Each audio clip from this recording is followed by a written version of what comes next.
Puro naman tatlo lang yun eh. Kain na tayo. Kain na tayo. No, kain. Hindi, kain is one. Kain. Kanin na tayo. Let's eat rice together. Hindi naman tama yung structure.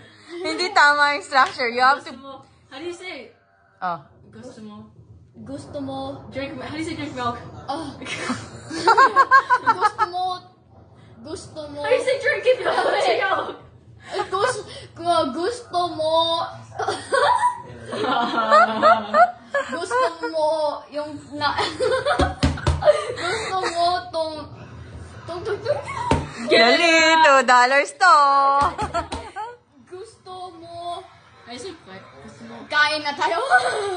Wait, gusto mo. That's 3 words. Gusto mo, kain na tayo. O, 5 na yon. 5. Gusto mo, kain na tayo. O, 5 yun. Ako. Yun na yon? Yun na ba yun? Wala nang, tatalo ba doon? Wala na bang tatalo doon?